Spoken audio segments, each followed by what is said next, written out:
Hey y'all. So today's movie is the 2008 movie Step Brothers. Just a quick little reminder, content warning, whatever you want to call it. This film was made in 2008 when the use of certain terms and making jokes about sexual assaults and things like that were more common. So just a little FYI, those are going to come up probably in at least my discussion today. So listen at your own risk. All right. Thanks, y'all. Bye. Brother sibling Welcome, friends and chosen family, to Brother Sibling Movie, a podcast where two siblings, that's us, talk about movies we loved from our childhood and some we may be discovering for the very first time. and Centered some may or around may hate indiscriminately forever and never want to watch again. Yeah, and some that might fill Mare with rage at their brother for making them watch them. But anyway, our podcast is centered around a different theme every season. Uh, who are you, Evan? Well, I'm your brother, Evan Kerna, And I'm your sibling, Mare Morgan. and this week's movie is Step Brothers, a very 2008 movie about inept men making the lives of their parents a living nightmare. I fucking hated this movie. As Uh, soon as I started watching it, my immediate thought was, Mare is gonna hate this. And then when I opened up your notes, it was like the first thing I read was, I fucking hated this movie. And I was like, called it. you, for better or worse, you do know me quite well. Um, and I would like to caveat this. So we're just going to move right into our connections to the movie. Um, First time watch for me. I've never seen this movie before. Obviously, tons of people are like, "Oh my god, Step Brothers is hilarious." Blah blah blah. Mhm. First time. Let's be honest. Last time watch for me. I am so mad that we watched this movie. This is an Evan Wow. suggestion. Wow. All right. I was just like, how dare you? I thought we were friends. Um, I'm but not going to go in and fully like defend this movie, but like I have a fondness in my heart for it. I can see it. I can see it. This is a movie that I never watched it partially because I was like, I don't know that that movie was made for me. Like I don't know if I was the target audience. Right. And watching it, I was like, oh, I'm for sure not the target audience for this film. Um, Yeah, I've in got any way, shape, or form. yeah, I've got yeah, after we cover our connection to it, which I think will be brief and minimal, I do want to talk about sort of the legacy that this movie has on it within the world of like comedy and comedy movies, because I do think it is Yes. interesting in that regard, you know. And yeah, so let's talk about our connections, and we'll get into a deeper dive and have some more things to say as we keep on talking. Mare, Yeah. this is the first time you've watched this movie. It's the first time I've watched it. Yeah, this movie came out in 2008. I was 18 at the time. Mm-hmm. And depending on when it came out in 2008, I was either finishing up my foreign exchange student program or I had just gotten home. And there was so much media to catch up on Yeah. that this just really never made the cut, as you might say. Yeah. Understandable. So yes, and then I will say though, I was watching uh, for like the fourth time or something. I was rewatching Ted Lasso, and in the first season, Roy Kent makes a joke about Jamie missing a pass and Mm-hmm. it being the funniest thing he's ever seen, and was like, I thought the funniest thing I'd ever seen was the bunk bed scene in Step Brothers, but now I have to reassess the order of which I think things are funny in. And I was like, and I was watching that, like the day before that I knew we were gonna do Step Brothers, and I was Hmm. like, all right, I'm gonna go in with a fully open mind. I might be like, I might find it charming, funny, delightful. I don't know, knowing kind of like this movie's probably not for me, but I'm gonna try. I'm gonna have an open mind and I'm gonna Hmm. try really hard to like see the merits, see the everything. And also like Adam McKay is a director who I've watched a lot of his more recent films, which I really like. We'll talk about that in a second. But yeah, no, thank you. Damn. Yeah, my connection to the movie is I don't think I saw it when it came out either. 2008 would have been right before I was graduating college. Um, I think a lot of people probably watched it at the time, but I also didn't. It didn't move to the top of my list either. I think I must have seen it in the time since then. And if I've seen it, I've only seen it once, and I had very vague recollections of what it was. But I'm also aware that it is a favorite comedy of many comedy nerds and Yeah, was the sort of one of the um I don't know what's the right word.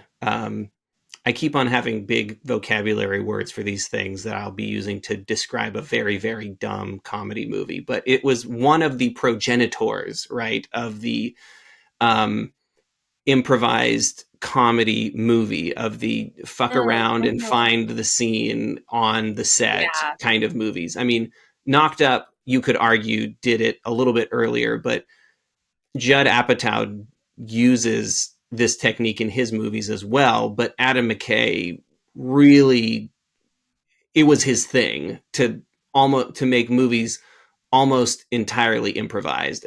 Sorry, we'll get into it a little bit more. It's not like the entire movie is improvised. There is a script, but it's just like you have the baseline and then you riff on the scenes endlessly and find what they think is funny or what it's Mayor thinks is funny.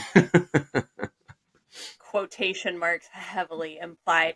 Yeah, I do think this is very in the kind of late 2000s, early 2010s, along with like Knocked Up, Anchorman, Yeah, because Knocked Up came out in I think 2004, so like 4 years later, this movie is coming. five somewhere. Yeah, like it's a very similar comedic sensibility to like Superbad and what's the one? I can't think of it. But you know, kind of the Judd Apatow, Adam McKay spheres work within each other a lot, I Of think. influence, yeah, totally. Of influence. Yeah. And kind of those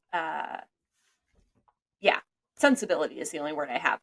Well, shall I do our little chat GPT? Yes, give Uh, us a plot synopsis from our robot overlords at ChatGPT, Mayor chat Morgan. GPT, chat Chat GPT, a GPT. GPT. Thank you, All right. ChatGPT, for everything you do for us, stealing Thank our you. souls, our jobs, and our incomes. It's true. More on that in another podcast. Step Brothers, 2008, is a comedy film directed by Adam McKay and starring Will Ferrell and John C. Reilly. The plot centers around two middle aged, lazy, and immature men, Brennan Hoff, Will Ferrell, and Dale Doback, John C. Reilly, who are forced to become stepbrothers when their single parents marry.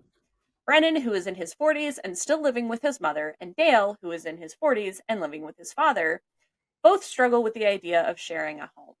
Their new living situation leads to a series of comedic events as they bicker, fight, and try to outdo each other. Initially, they resent each other, but over time, they form a close bond and develop a friendship. Can I offer a quick correction, ChatGPT?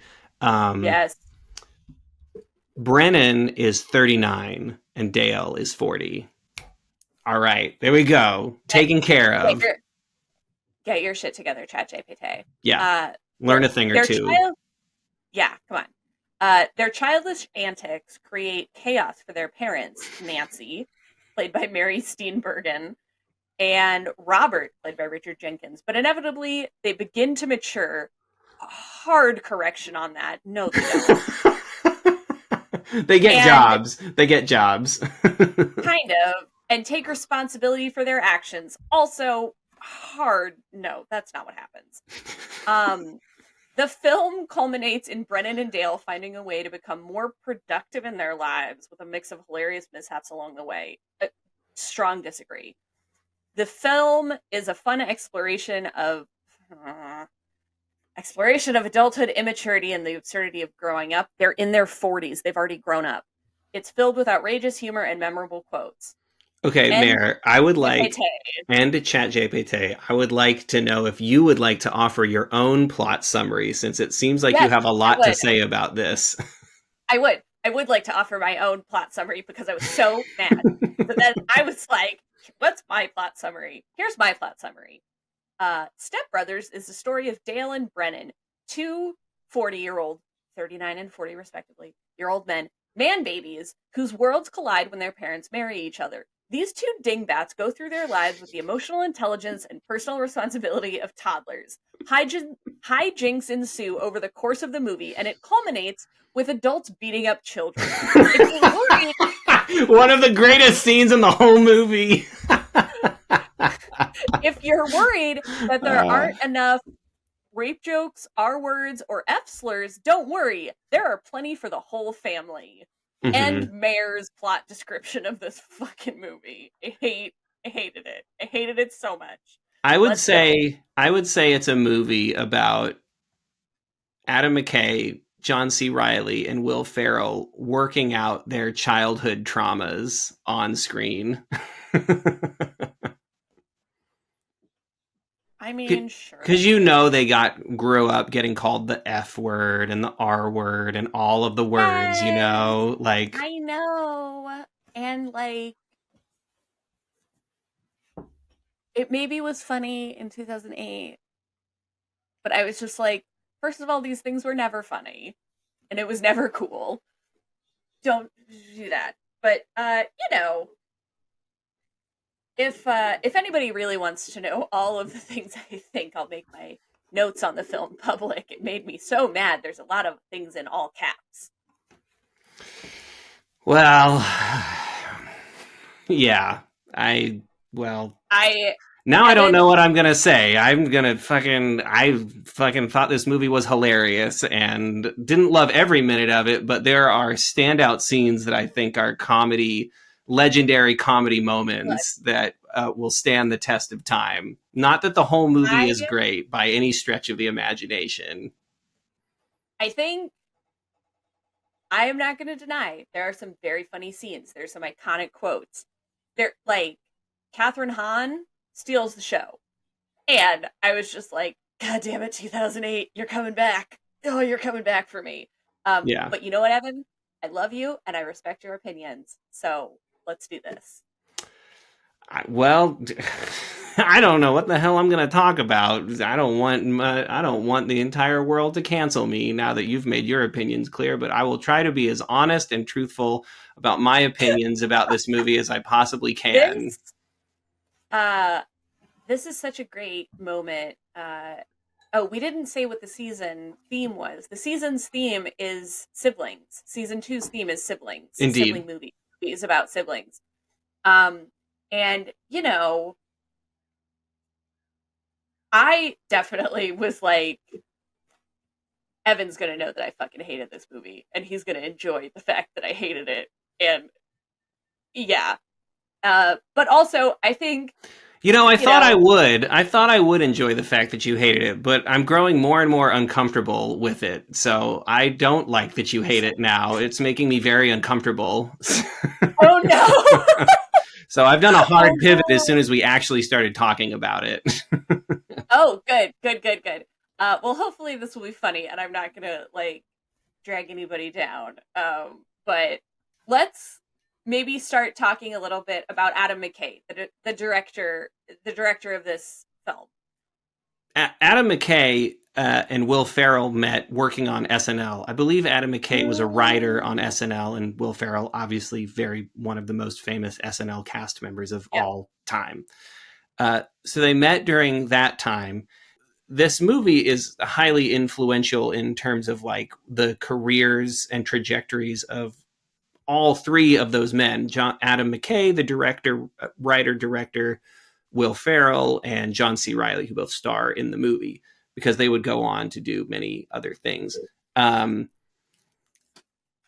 yeah, I'll say that I've got some personal opinions that I'll share throughout as I talk about Adam McKay, but I find it really interesting that this movie was one of the first. They used the technique of, they filmed the script. I watched a lot of Adam Scott interviews, a Oh, number of interesting. interviews after this movie. So also Adam Scott in this movie. This Uh, was the movie that kind of switched his career trajectory. He had been paying his dues as a background actor. He had yep. been on Party Down before this, I think. Or maybe he got it Or around the after, same time. I think it was around the same after. time. But this was one of the first movies that showed Adam Scott off to the scene, and before this movie, he had always figured that he was going to try to make it as a dramatic actor, and he is Yeah. very famously an FBI agent in the great movie Torque, which everyone should watch if Oh, you love wow. if you want to if you've ever thought I like Fast and the Furious, but there ought to be more Ice Cube and more motorcycles. Then Torque is the movie for you. It's so.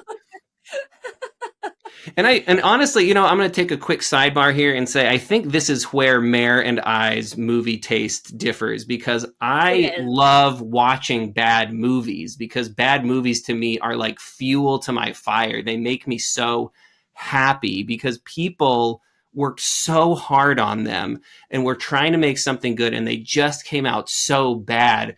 And I find so much charm in that. It makes me feel good that these people, no matter how crazy and embarrassing the thing is, they put it out.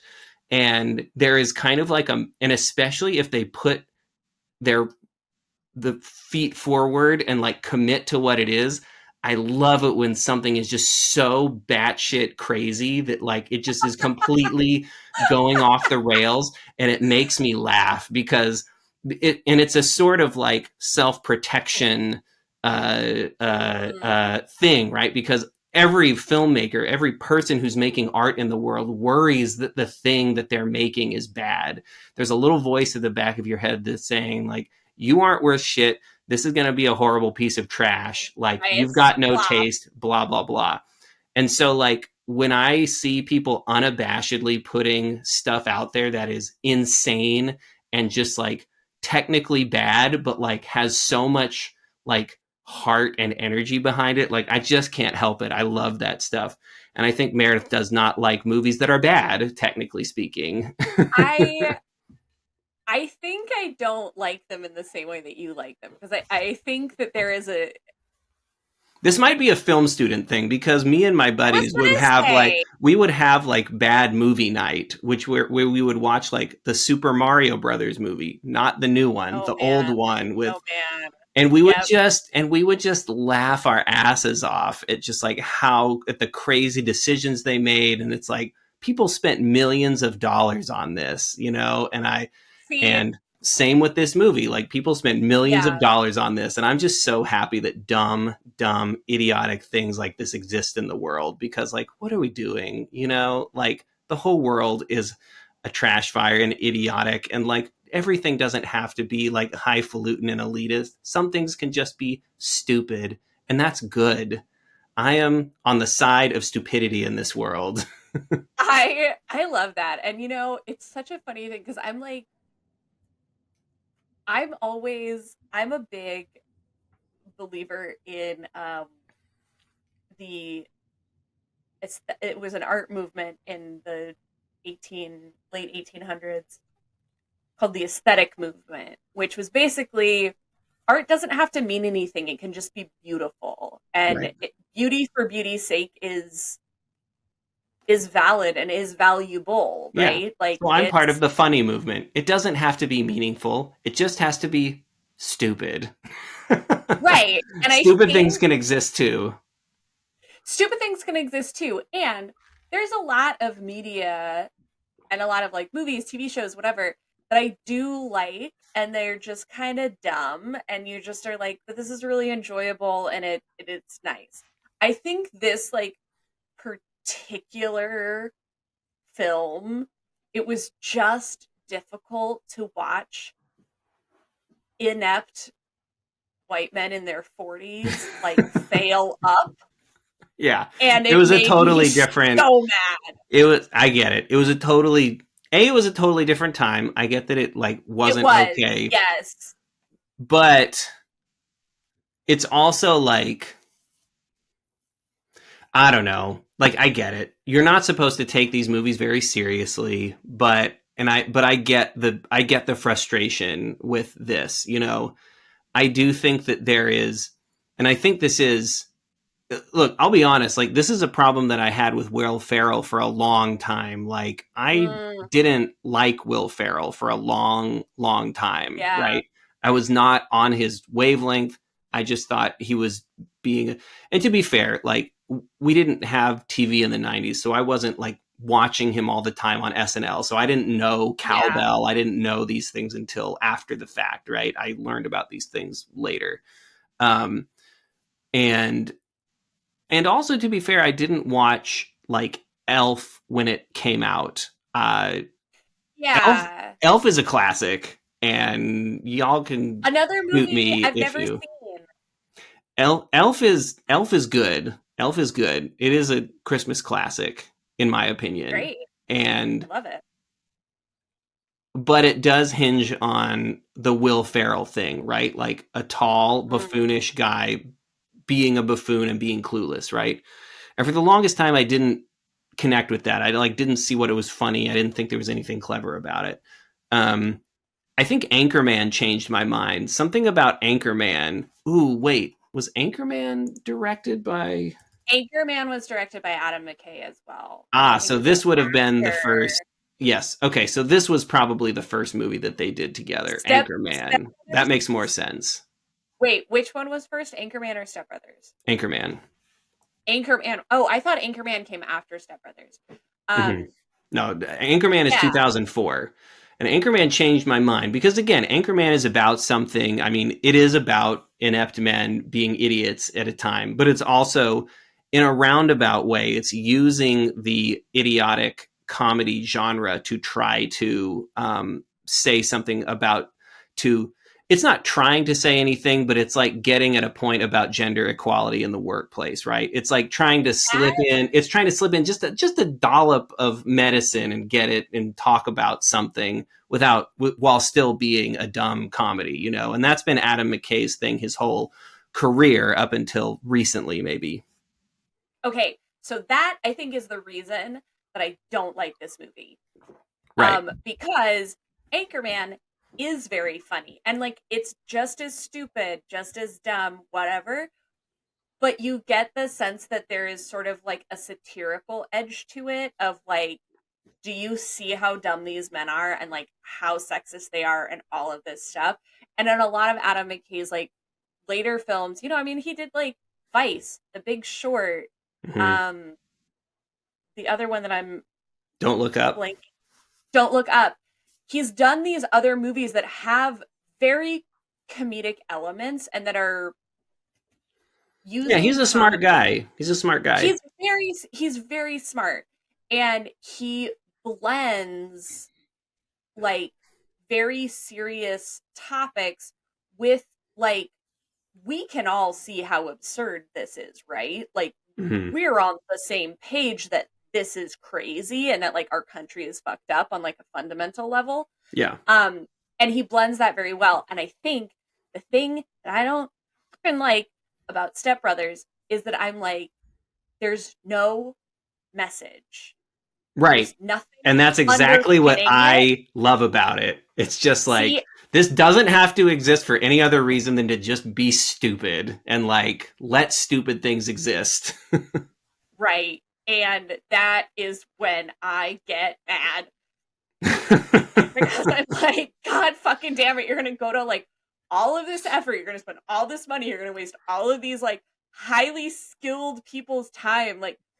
Like you're gonna waste I like the would not lighting say that their department's time was time. wasted. I'd say that every No, one of them is utilized to the fullest extent that they can be for the performances. What you're talking about is on the writer's side, right? Like, it's not up to I'm the talking actors to I'm talking make meaning out of something that doesn't inherently have any. no, I'm talking about like the fucking PAs that had to get up at fucking 5 a.m. to make sure that like Will Ferrell was in the makeup trailer at 6. Mm-hmm. Like those poor people. I'm like, I just, good lord, and I'm sure they had a Hey, great time. And you I'm not know, saying anything bad. they got I'm paid. just, I'm happy they had a job. I'm Hmm. just like, I mean, I I can't think that speak to they're, the working conditions, but, who knows? I guess that my thing that I was so angry about and like, or what was making me angry was just like,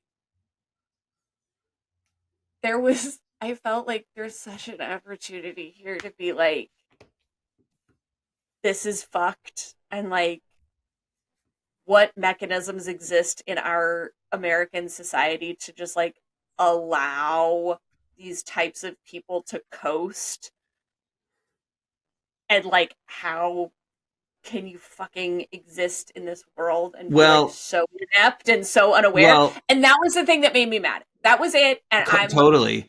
Believe me, I totally get that. However, I will say that I think that as recently as 2008, part of what made this play to people is that people at the time, I don't think that it was as like I think part of where the comedy comes from is that at the time in 2008, this felt like an out of completely far out concept. It was like yes, these absolutely. people absolutely do not exist. Do not take them seriously. Like, this is Yes. the whole point of this is like the opening joke is about just like it's crazy that there are these 40-year-old men living with their Yes. parents still. Like, that's Yes. a crazy premise. So immediately you're like, this is like, I can see how that would happen in 2008, but like there's no way that that's like a reality. That So couldn't I'm possibly happen. already off in fantasy land believing that this is a completely different reality, right?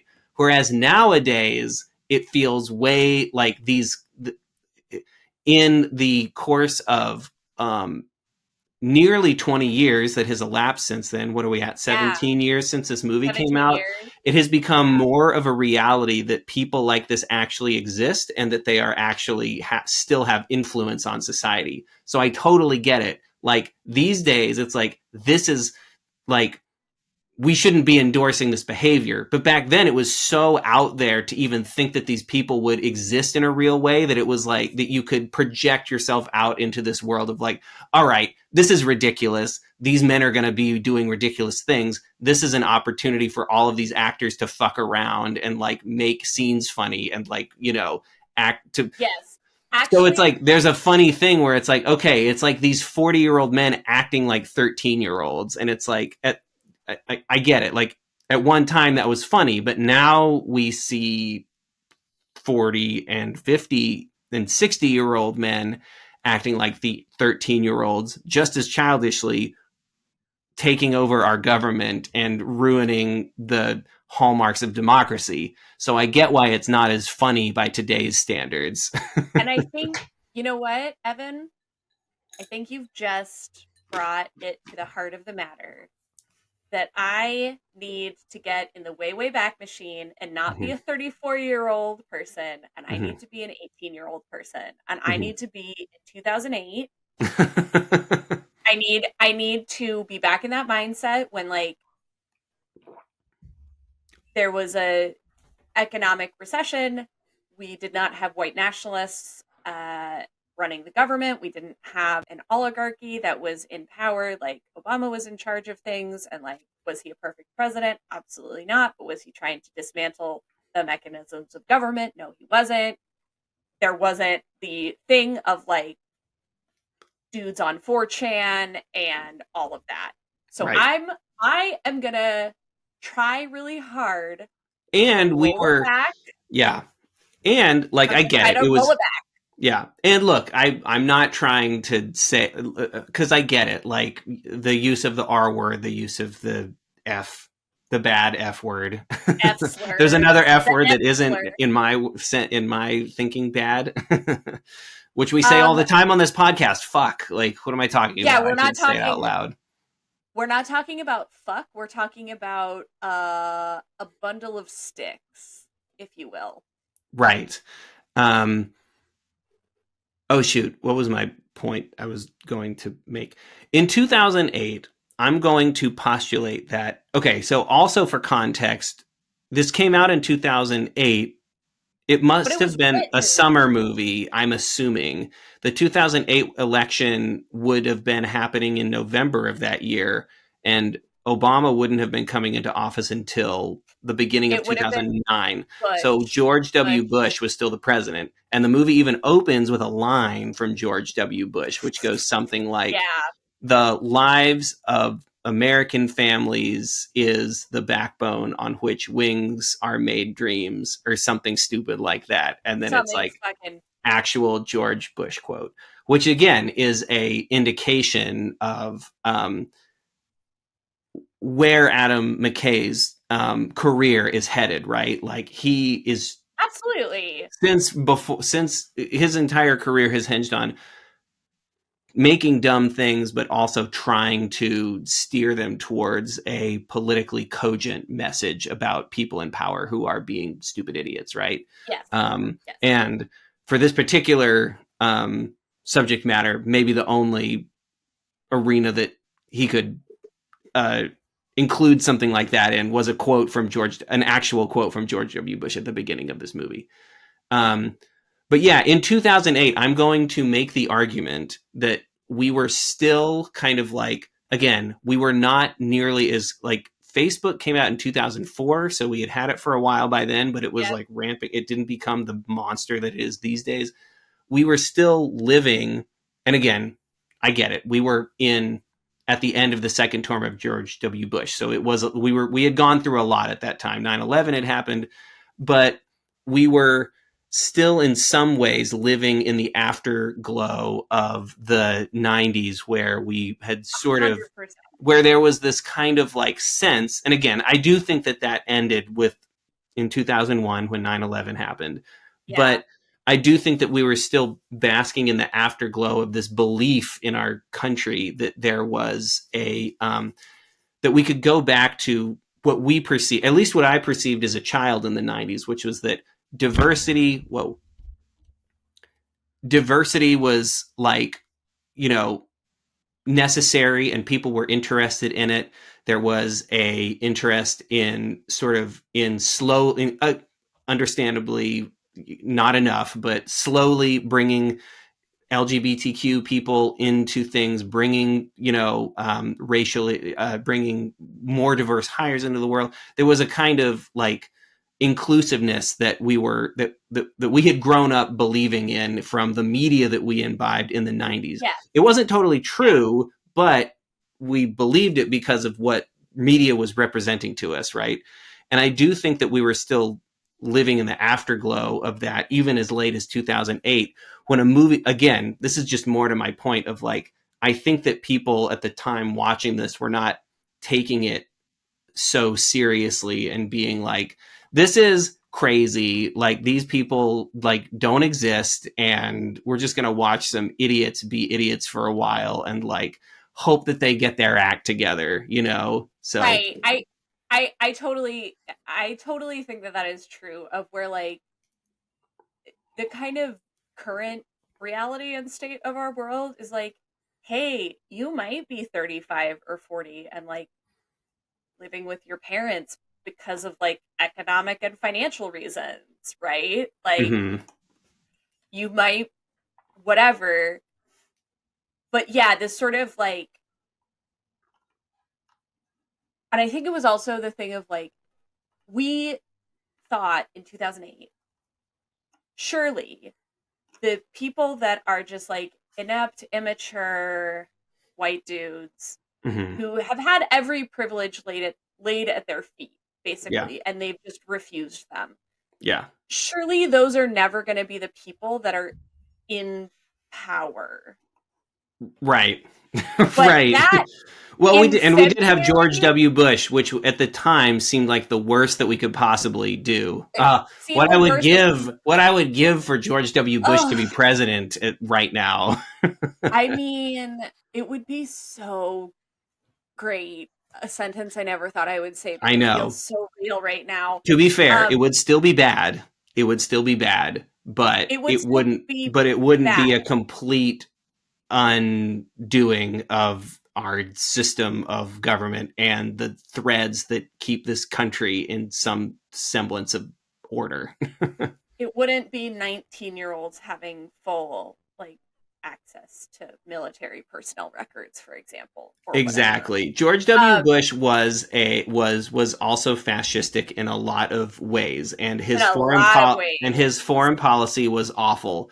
But um, he still had the sense and understanding that it was not okay to openly endorse neo Nazis and Ku Klux Klan members, or dog whistle, or try to do anything like that. You know. Which you would think is the bare minimum, and yet here we are in February of 2025 in the United George W. States. Bush would never have Of thrown a Hitler salute at a rally, a thing that Elon Musk did, which is crazy and terrifying and awful. So, Anyway, not a great guy, George W. Bush, but, you know, unbelievably better than the current options we have on the menu of than American than governance, federal governance. President than President Elon Musk. Right. Fuckface, absolute lunatic. Anyway, let's talk about Step Brothers, right? Because Let's that's talk what we're about here to Step Brothers. do. Yes. Yeah, yeah, yeah. Let's talk about Step Brothers. Um, let's talk about what do you want to do? Do you want to talk about the characters? There's so many great actors in this, which I've gotta like So I give actually a shout think it out would to. totally we should, but if we do that, let's go through it quickly, because come on, like, let's be honest, these characters are, you're not watching this because of the characterization of the characters No, no, themselves. no, no, no. You're watching it because of the actors portraying those characters. So Absolutely. I say we give some quick shout outs to the great comedy actors of this movie, some of whose careers really Yes. got shot up to the top because of this movie. And then there's a couple of key scenes. I don't want to go through the whole movie, but there's a couple of But let's key do scenes that I keyed in on that I were like, these are funny scenes. I want to talk about these scenes and what 100%. we think about them and what makes them funny or not funny, to depending on No, your no. perspective. You know what? Now, I'm 2008 brain. I'm 18-year-old Mare. I'm not 34-year-old angry about politics and the state of the world Mare. I'm 18. I'm a little chunky. I've just gotten back to the US. I am excited to be able to speak a language that everybody else Hey, around me speaks. it's Let's do it. okay. You've been eating a lot of potatoes and you had to watch The Devil Wears Prada like 100 times. So you're I've fine. seen I've seen The Devil Wears Prada probably at a conservative guess like 58 times. We should do it on the pod sometime, and you can I be okay, like, I can, we and it can just be us watching the movie and you quoting along with it because of your ingrained psychotic memory of every single scene. The Devil Wears Prada and Cars are Wow. burned I thought it was in my Ratatouille. I brain. was giving you an even better movie to be on Nah, dude. constant repeat. I'm I've so sorry. okay. I've seen I've seen The Devil Wears Prada again, conservatively 58 times probably. I've seen Cars probably 60, 65 times. Oh no. I've How seen have you it not gone so much. completely insane? I drank a lot while I was in the Czech Republic. Like I drank a lot and then I came home and I was like, "Oh my god, there's this crazy thing called alcohol that fixes all your problems." Um I so love yeah, that's how it. I love it. Anyway, let's talk about these fucking actors. All right, so Will Ferrell, famous for Will Ferrell. SNL. I mean, living legend at this point. And again, Yeah. like Anchorman was the movie that cemented his reputation for me. Before that, I was like, this guy's a buffoon. I didn't get his thing. Anchorman changed my mind. I was like, this is hilarious. I love what this is. It's Um, yes. and he is doing more of his Will Ferrell thing in this movie. I mean, what more can be said? His character is seemingly doesn't know or want to do anything. At least Dale like plays the drums. He has like a thing A that he thing. does. Yeah. He has like a thing. Dale, played by John C. Riley, who is a fucking fantastic actor. Like, I'm not saying that Will Ferrell isn't. Will Ferrell is again a comedy legend Yeah. for a reason. I think, even though I don't necessarily vibe with all of Will Ferrell's work, he's a fantastic comedic actor. Yeah. John C. Riley is like multi hyphenate genius kind of Has anyone person. Like, has anyone listening to this podcast ever seen Magnolia? The man's incredible. incredible. He's like been in multiple like bluegrass and American folk music bands. Mhm. He plays multiple instruments. He sings. Yeah. He's wonderful. Like, he is full range, comedy to drama to whatever. Like, John C. Riley is incredible as an In actor. fact, I thought it struck me as funny. I think this movie gets funnier the more you know about the people making it, because Accurate. the very end of the movie at the fucking Catalina wine mixer, which The fucking Catalina wine mixer, which, by the way, in makes me my laugh notes, every time. in my Because notes, okay, if nobody who knows things about Los Angeles, like, that's not a thing. Like, it's not a thing. part of what makes this movie funny to me is delving into the logic, and it's like, wait, why is a helicopter rental and leasing company putting on a wine mixer for who knows who? It's not for anyone. It's not for real estate agents. It's just for people in Catalina, apparently, and a wine mixer, which is like the least appealing sounding way to drink wine. So like, it's I it's that comedy thing of like, the more you break it down, the more crazy and lack of logic it has, and like, that's the kind of stuff I love about it. Anyway, Catalina wine mixer. I think there is an aspect of this movie that is very enjoyable, which is the like absurdity has been turned to 11, and the Yeah. Catalina wine mixer is a great encapsulation of that. Also, I just want to say, in my notes, I think I put the Catalina wine mixer sounds like a sex move. Um, Somebody should figure out what it is. Yeah. you know what? Email us at brothersiblingmovie@gmail.com. What is the Catalina wine mixer? Yes. I want to know. What is the Catalina wine mixer? Tell us I would love why to they know. put it on. Who's paying for it? What people show up? What echelon of society? And why do they have to come all the way to Catalina, a historically difficult, lovely, but difficult placed island to get to off the coast of It's like Southern California? off the coast of Southern California. So if you're not from California, like the Catalina Islands, they're like an hour or two off the coast of Southern California. They're a group of islands. You have to take a ferry that's like 50 or 80 bucks to get to. It's like, it's a Or you really can go there yourself if you have a boat, but that's the kind of or a people it's attracting. helicopter. Or a Or a helicopter. helicopter. Good. That's the reason that a helicopter Yes, leasing and rental company is putting it on, because they're some of the only people that can get to the Catalina Islands. exactly. So that's absurd. So, okay, go ahead. My point about bringing all of this up and getting into this monologue about the Catalina wine mixer is that part of what makes the end scene funny to me is that, so we all, I don't know if we all know, but Will Ferrell bears a striking resemblance to Chad Smith, the drummer of Red Hot Chili Flea. Peppers. Yes. No. No, Flea's the bassist. Chad Smith is the, Bassist. yeah. Chad In Smith, fact, he looks exactly like it. There's like many comedic things that they have done of like, they look like yes. the same person. But the thing that makes it funny too is that Will Ferrell plays the drums, and as a human being, he also plays the drums, right? Yes. So, and then John C. Reilly is, you know, I'm assuming he's been A on singer. Broadway as well, but he is a Yeah, very, very he's a good singer. singer. I mean, Yes.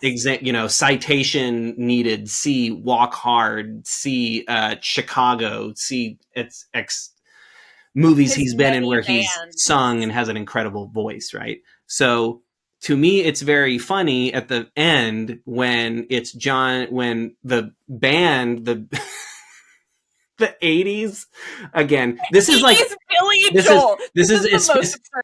this is exactly the kind of thing that people at SNL are trying to get at. The sort of weird specificity and like the laughter that you get out of like the crazy specificity of something so dumb and idiotic like a wedding singer who gets angry when people yell out suggestions to his Billy Joel band from the 90s and say, no, we only play 80s We era only Billy play Joel. 80s Billy Joel. This is Like, so completely ridiculous. So, anyway, the band goes away from the Catalina wine mixer, and then John C. Reilly and Will Ferrell, whatever their fucking characters' names are, Brennan and Dale, get up and play. But John C. Reilly, and they're supposed to be bad, John C. Reilly is on the drums and Will Ferrell is singing, which are the opposite of the things that they're opposite. actually good at in life. So to Yes. me, that is funny. But Yes. it There is, requires that you know a thing or two about who these people are. it is the comedic irony there. And so also, I did want to give a little shout out to the Nancy and Bob in our lives, Mm-hmm. um, who Oh yeah, this are is Nancy and Robert. That's so I funny. wanted I wanted to give a shout out to Nancy and Bob in our lives who are also wonderful human beings who Yes. found love later in life. Mm-hmm. Yes. Your wedding was beautiful. I cried during your vows and your first dance. It was incredible. We Yeah, love you, y'all Bob are the and Nancy. best. We love you, Bob and You're the Nancy. best. We love you, Bob and Nancy. But the mom, Brennan's mom, Will Ferrell's mother, Nancy, is portrayed by Mary Steenburgen, who is a certified and actual MILF. Uh, Good Lord, this woman is gorgeous. She keeps on getting cast in movies, in these kinds of comedy movies, for exactly that reason. She is like, you're still Yeah, hot and you're 70 years old, so let's put you in a and like, movie as a older woman. and she has her own sort of like very specific humor and everything. And then the dad, Robert, is played by Richard Jenkins, who Uh, is an actor the best. I adore. I Yeah, I adore love Richard Richard Jenkins. Jenkins too. He's so good in everything he's in. He's so good in everything that he's in, and like I don't know what it is about his voice, but I just think he has a fantastic, fantastic voice. It's one of those Yeah. things that it's like it's kind of generic, but it's also so specific that you always know it's him. I would Makes a say great character actor. yeah, Makes I a would great say character actor. yes, agreed. I'd say that the things that there's a few things that I laughed consistently at watching this movie again for maybe the second, maybe third time. I don't know. Like I said, I didn't remember a whole lot about it except that it was dumb. Uh, Number one has to be like just Kathryn Hahn's performance, right? Oh my god, we Just haven't gotten to her yet. We're gonna yeah, we'll put it talk in. Adam Scott and Kathryn Hahn in a second because they're really the only other people that matter to talk Yeah. about as far as the cast goes. But like second down on that list is like is like line deliveries by Richard Jenkins when he's Oh, mad. And like there's 10 a out of couple of 10. times that I just like laughed, just guffawed because of like line reads that he had. I'm trying to remember some of the it's hard to do it the way he did it, but there's a line where the boys are trying to like get away with something and Mary Steenburgen's character Nancy is being nice and he gives this line reading of the line, I don't give a fuck. And it's just so, oh my It's god. so good. Again, it's the quality of his voice. I can't do it justice, but like so many line readings where he's getting mad are just delivered so forcefully and so in such a earnest way that like I don't know, they're just hilarious to me. It's fantastic. And Richard Jenkins, like honestly, I'm like, are you the only sane person in this entire film? Like, The you're the end, only one that is the like, dinner this is where not they're okay. like Like, what is going on separated and here? coming together again, and the boys are like, "Is this our fault? We feel so bad." And Nancy's like, "It's not your fault, honey. We just grew apart." And Robert is like, "Absolutely, it was 100% your fault. It was Is there any 100%. question? Is there any question? No question. This was your fault." Like, yeah, this guy is right, like 100%. Like, He's 100% accurate. Um, yeah, no, I'm like, you are the only sane person in this entire crazy film of just being yeah, like, no, this is fucked. You guys are fucked. I The other two characters are Derek, who is Brennan's younger brother, played by Adam Scott, who hmm P.S. Adam Scott is just the best. I love him as a performer. I love him as a person. I think he is wonderful. I've been watching the second season of Severance. It's been fucking blowing my mind. He's an incredible comedic I don't actor. know how He they is do it, man. Not to get on a Severance thing, uh, but I don't know how they fucking do it. It's like one of the I best don't things I've either. ever watched on television. It's Honestly, on television or movies. It's fucking, movies. it's great. It it is worth paying $10 to get an Apple TV subscription to watch Severance. Like it's incredible. But um Adam Scott is one of those rare actors who is a fantastic comedic actor because he is so good at playing the straight man. He's so good at playing the person making the joke. He's good at playing the person being the butt of the joke. And at the end of it all, he is a very, very good dramatic actor as well. I Again, see Torque. asterisk reference C Torque. Oh, It it's so good. he is wonderful, and he plays the best version of like the worst person in this film. Um and I think it's so funny to look at like his kind of career after this of, he was in Oh, Parks it and Rec. completely changed. Yeah. It completely changed his life in terms of like he was in Parks and Recreation.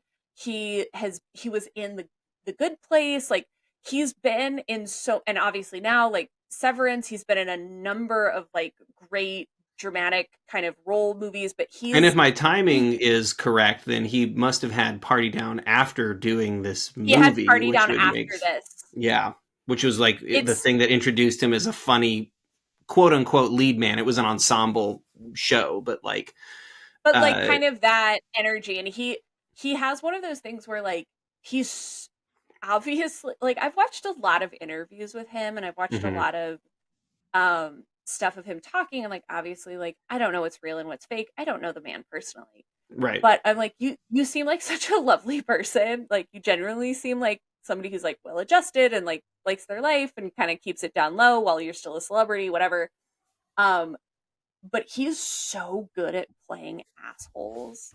Like Yeah, he's he's really good so in good this at movie it. doing assholey things. Yeah, the moments when Ben's the character of Ben in Parks and Rec goes into like full Oh, blown asshole mode are some of the most brilliant. liberating and great. As a Ben type myself, when he Yep. in the show becomes unhinged, it makes me so Yep. happy. And It shout out, one of my favorite moments in all of television is Ben Wyatt's hyper depressive episode where he stays at home for months and ends up building a board game himself and creating a stop motion animated movie, completely declaring that he's not depressed at all. He's I'm just not depressed being at very all. productive. And then he plays back the thing that he's spent It's 3 months animating, and it's like 5 seconds. Oh my god, that never gets old. that honestly, yes. Like My life in a it's nutshell. your life in a nutshell. Um yeah, I just love Adam Scott, and Yeah, I'm he's so from Santa happy that Cruz. Did you know that? I did know that he's from Santa Cruz, and I just am like he's one of those people that I'm like I'm so happy. you were the person that got famous. You know what I Hmm. mean? Like Yeah. I'm happy that you are the type of person that put this out there and like got famous. And the Yeah. same could be said of fucking Kathryn Hahn, who by the way, um one of the most incredible actors on the face of the planet. And Yeah. fun fact, Severely underrated by anybody who doesn't know who I she is already. every single thing that I've ever seen Kathryn Hahn in, I have loved her. Like, she was in Parks and Recreation. She was in The Glass Onion. She's been in like countless things. She is incredible. Also, fun fact, my bestie Dave, Hmm. we talk about movies a lot, Yeah. and I regularly joke that Evan and Dave are actually the same person, and that Dave is basically my like Richmond, Virginia Evan. Um, I have a secret transporter and one of those Mission Impossible face masky things that I just yes, get into. So I have a Star Trek transporter and I have a I Mission got it. Impossible face thingy. Got And it. yeah, every once in a while I just transport over to the East Just Coast to switch hang over. out with you It's in IRL. IRL. But Dave, Dave's hall pass is Hmm. Kathryn Hahn. And I'm like, Really? honestly, such a fucking good choice. I was After like, watching this movie, I understand. Like, I get it. she freaky.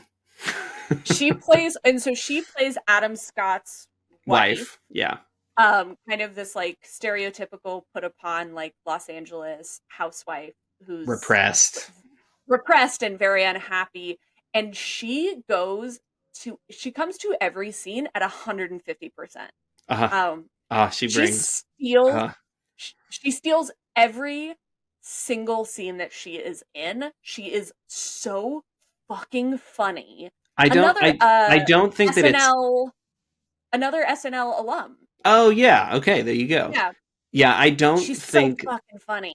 I don't think that it is hyperbolic for me to say that uh, that that literally the best part of this movie is every scene that Kathryn Hahn is in. To me, I laughed so much every time she was on screen. She just in every scene that she's in, it is the same note, but the escalation, there is But kind of like this crazy arc to it that is just like so it's so good. she's Which so fucking funny.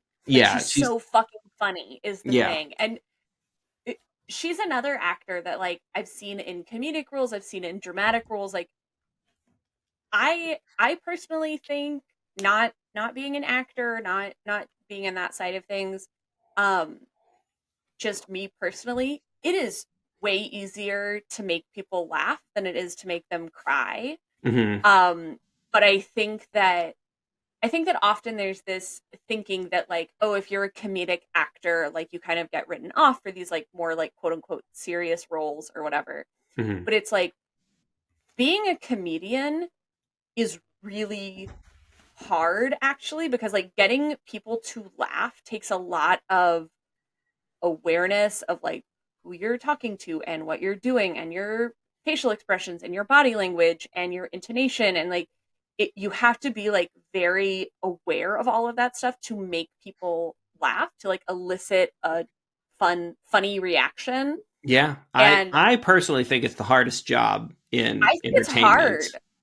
I think it's way hard. Like, and I, and it's one of those things that I think a lot of times comedic actors, I love seeing people whose careers have primarily been in comedies doing dramas and Hmm. doing these more intense things because I'm like, you're so fucking good at this. Like, you're so funny. Yeah, Like, you're so funny, but you also somehow through comedy, right? You're tapping into those like really intense human emotions that yeah, we and that are hard to get to, and it's easy to be like, this is a sad thing and I am having a sad reaction, and like I get that. But yes, I think that there's a piece of it where I'm like, comedy is, I think, easier and harder, yeah, right? Like it can seem easy on the surface but it's actually very hard. totally. And drama is kind of maybe a little opposite. Again, I'm not an actor. I don't do these things. I'm just saying, like, me, if you had to ask me, like, Mayor, like, be really, really serious and heartfelt and, like, in the moment, I'd be like, there's no fucking way. That's not possible. But, like, being funny is very easy. Hmm. But it's a similar, like, you train harder to be a comedian, I feel like, in a I lot of think so. ways. Well, two things I'll say. Yeah, two things I want to say about that. One is that so this is about one's about drama, one's about comedy. So the thing about drama that I always thought was interesting was that people, this was a little like, I don't know where I heard this piece. So people in the comments, let me know where. Insert attribution. Yeah, thank you. Citation needed. Um, you, what gets people to cry is not watching you cry, but actually watching you try not to cry, which I think is kind of Yes. interesting, you I think know. that's accurate. Yes. And then when it comes to comedy, just a larger, you know, I mean, this has been sort of elucidated on every fucking comedy podcast, but I'll just restate it here for funsies. Like, the comedy is difficult because laughter is an completely involuntary reaction to the stimulus of Precisely. your environment. So Precisely. it there is no, and this is what a stand-up comedian in particular has to get good at, is like planning for the unplannable, right? Like, they have Yes. jokes, and the jokes are your safety net to a certain extent. If you've built a joke that is funny, that has the concept of storytelling that you can all kind of agree on, that come up with a funny premise and let the person imagine the answer in their own head, so they get to Yep. the answer before, you know, it's the, so that it's a surprise and the surprising thing makes you laugh. Like, that's the kind of safety net. But there's absolutely no guarantee from Yeah. person to person, audience to audience, of what people think is funny, you know. Exactly. And it's so, and like, that is where the difficulty lies, in being able to tap dance around the unplannable and figure out how to adjust.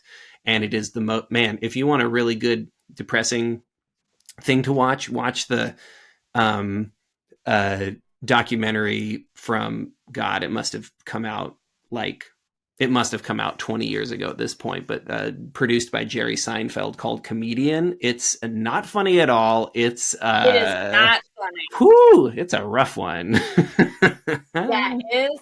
And but I think that I think therein lies the beauty of a lot of comedic actors, stand-up comedians, etc., is that, like, it's the basic understanding that tragedy plus time equals comedy. Mhm. Of, like, it's not that the bad things don't happen, or not that, like, the bad things don't exist. It's that it's reframing it in a comedic way. Right. And I think that takes a lot. And yeah, I just basically what I'm saying is, we love you, Kathryn Hahn.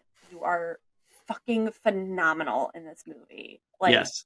If you know, you know. And now anybody who doesn't know knows too. yes. So I would like to talk about some of the scenes that I thought were some of the funnier ones. Because look, I will come to a compromise and agree with you and speak my truth as well. Is this movie like the greatest comedy movie ever made? No. Like, come on. No. Is it the most stellar example of this highly improvised, find the, not the story, but find the scene on the day and keep screwing around until you get it? I would argue no. It's not that. It's not the best version of this type of movie either. It does have an important role in the history of comedy movies of this ilk, though. And I will say that for what it lacks in, like I too don't get a lot of joy or laughter out of like the truly juvenile scenes of these two going at each other. It isn't necessarily my thing. That being said, I do think that there are a few key moments in this movie that are hysterically funny and very, very good examples of what this format of movie has to offer.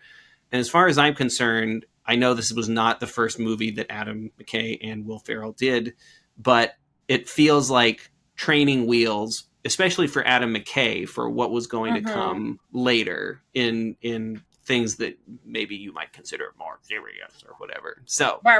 Various movies. So there's a few scenes I want to talk about. So let's dive right into the most juvenile one, just because I want to talk about it and get your thoughts on it too. The drum set scene, just the kind of Oh my entire god. sequence of. So Dale has a drum set and he doesn't want anybody to play it, and he has an office where he keeps his drum set that his father, Richard Jenkins, Robert, has allowed him to hold on to, and naturally, as Will Ferrell moves into the house post wedding, he has to play the drum set, and Will Ferrell does a pretty good job pretending to not know what the hell to do around a Yes. drum set. And Dale notices that there is this was honestly maybe the first moment in the movie that actually made me laugh out loud, because when Dale realizes that the drum set has been touched because he notices a chip on the drumsticks, the editing gets It's quicker. very funny. There It's is like very there's an instant change in the rhythm of the movie where it starts where it goes from maybe they were going at like a 5 or a 6 and suddenly it's at an 11 as soon as they I start will fighting with say each other. the drum set scene, like editing, is chef's kiss. Yeah, Very funny. they do It all is these very close-ups on the funny like zoom ins on the things, and then they're like, and then it starts with them with like fighting. classical music playing when it's like you need the drum set, and Yeah, then it like and cuts away. yeah, and then maybe the beginning of the fight that takes them outside Coleman begins with Will with Brennan putting his balls on the drum kit, and it is the most juvenile. But again, to me, it's funny because looking at the balls, they're like clearly prosthetic balls. They're like not even his skin tone, you know? It's like this is clearly supposed to be a goof, right? And it's that disconnect of like the movie is clearly telling you like, look, y'all, this isn't real. These aren't really Will Ferrell's balls, but like also he's putting his balls on a drum set. So I get that that's juvenile, but I don't know. Something about the filmmaking technique around them makes I don't have to defend people putting balls on You drum don't sets. I thought it was funny. you don't have to defend it. It could just be what it is, but it is a very funny editing sequence, and it like creates this like larger, like they're fighting on the front of the lawn, and like Mm-hmm. Port. Also, can I just, we haven't really said this yet, but I would like to right now just say, Nancy and Robert, you should be fucking on a boat off the coast of Belize. You deserve a great life. You deserve Absolutely. to be your children happy. your children are 40 years old. They can fend for themselves. They can fend for themselves. And you know what? You two deserve each other. Like, truly, you're good people. You've done the Yeah. best you can in this life. And, like, you're in love. Just. I thought it was funny when they were like Ugh, taking their clothes off and getting ready to like make love for the first yes. time after he's like seen her at the medical office Conference, conference or something. whatever he was at, and like they keep on saying things and like things that they connect with, and then Yes. it ends on like, I have a 40-year-old son who lives at home with me. Oh, I shouldn't have said that. And then Mary Steenburgen is like, I have a 39-year-old son who lives with me. And they're like, no. And like, that's the thing And that then gets he's just everybody like, jazzed up to like really go for it. Like, that's, yeah. They deserve so much better, both of them. they do. And I believe in them and I support them.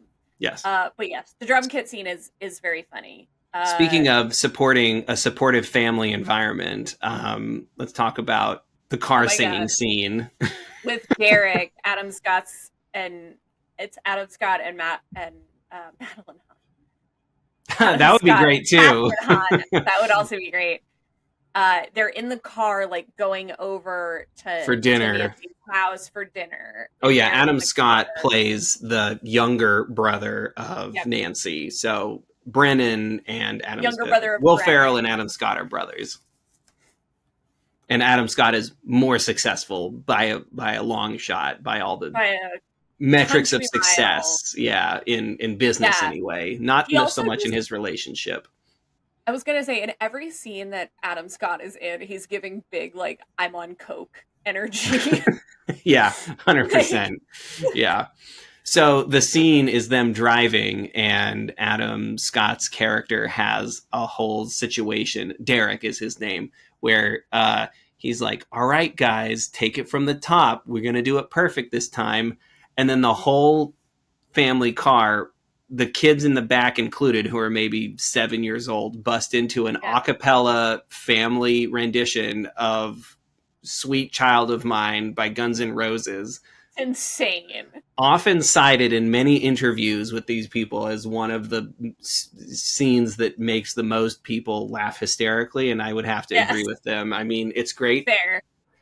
because it's just beautiful singing, and of Honestly, course the logic of the scene is that Derek loves Guns N' Roses so much that he's going to force his family to sing an a cappella yep, version of it and get it perfect in the car.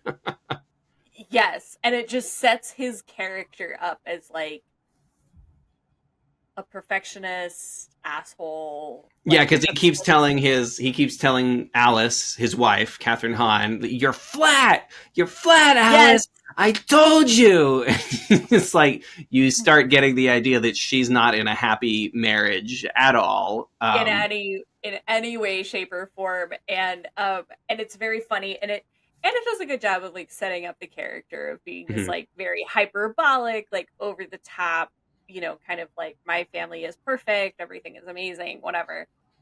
Also, just like, whoever the children are that they got to sing are fucking angels. Like, they Apparently, have such everyone in amazing that voices. Yeah, apparently everyone in that scene, because the kids don't really show up in many scenes besides that No. singing scene and the dinner.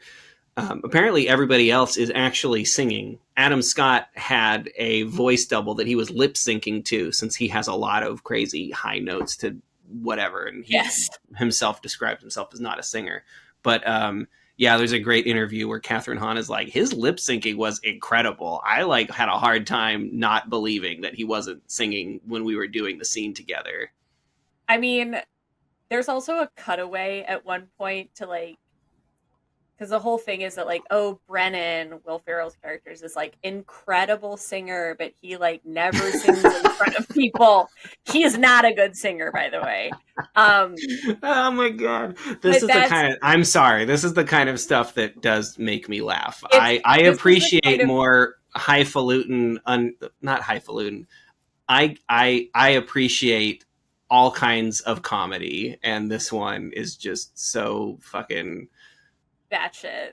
batshit crazy and insane that, like, yeah, there's a part of me that adores this. I know it's idiotic and stupid and has no But purpose or meaning to exist, but it's very funny because it there's a sort of cutaway to, like, Brennan and Derek in high school, and they're not younger actors. It's Will Ferrell and Adam Scott, which is already very funny. I mean Um, that trick is always great. Wet Hot American so Summer it maybe did it best does because it they did it for the best. entire movie. But I was listening to some SNL podcast on SNL. Maybe it was the Lonely Island Seth Meyers podcast, but they talked about that thing that SNL does where they're like Mm. doing high school sketches or things where people have to play high school characters, and of But it's course it has to people be in their the SNL teens cast, and it's just yeah. kind of like an accepted thing within SNL that like these 30-year-old people will be playing 16-year-olds and you just have to like go with it. Gotta go with and it. and that there's just this whole like uh family of people of just like within the SNL world, like teenagers look like they're almost 40. Yes. But there's a cutaway scene when they're recounting that where like Adam Scott is doing some sort of like lip sync like dance routine, and I was Mhm. like, God damn, Adam Scott, like look at your fucking hip flexibility. What is up? And then I was like, wait, this is weird. Um I'm not I love supposed to Adam like the Scott. evil character. No, he's the best. Yeah. But we Wow. just love I Adam hope I get Scott. to meet him one day. He seems like a good person. Oh Um, my god. Speaking of Adam Scott, I think that this is just a little bit in the movie for just a second, but it was another scene that made me laugh out loud. And again, this might just be like the filmmaker brain in me, but Brennan. Brennan and Dave are like maybe having the first moment where they're starting to actually connect. They like take off to the Oh tree yeah. house. So they're hanging out in the tree house reading Hustler Because they're fucking children. magazine because they're children.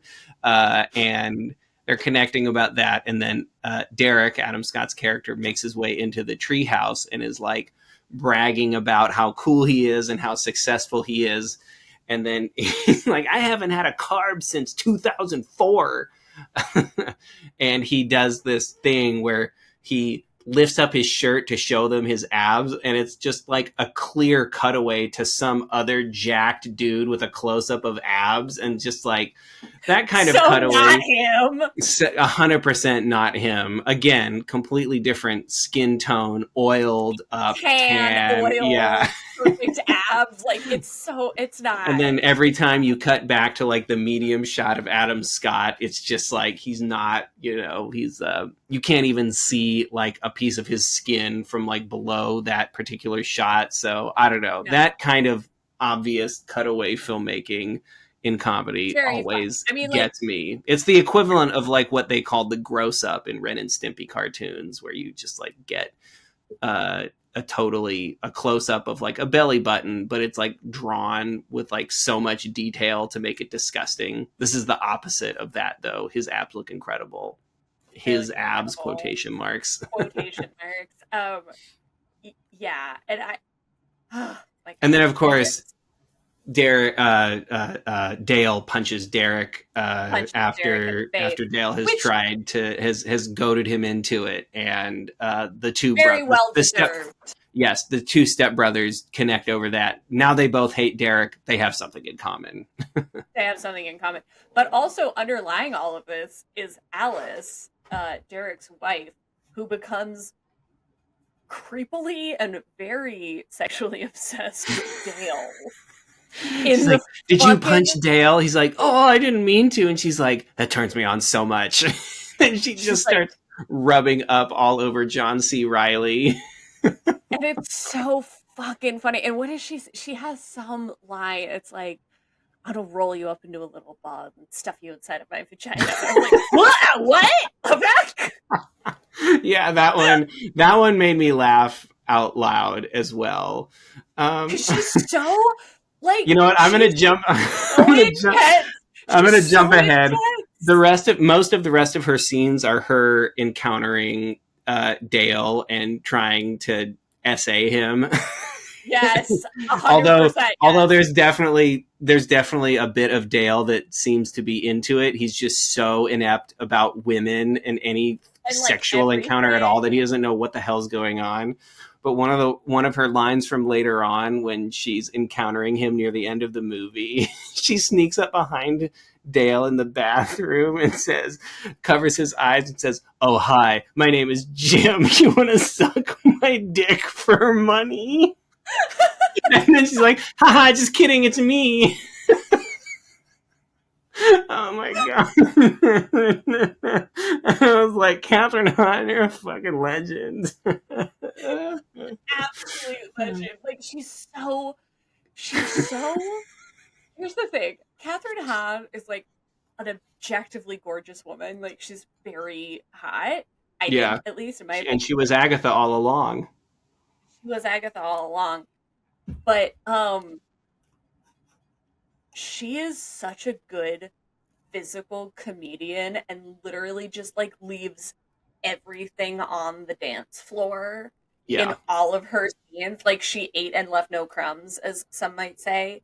Yeah. Um, like she's so goddamn funny because she's like in this kind of like realm of improv comedy and sort of like using improv as a skill set for your actors, of where it's like, Hmm. okay, well, let's do it as written, but then like we really want to like find the funniness of this through, improving in these scenes.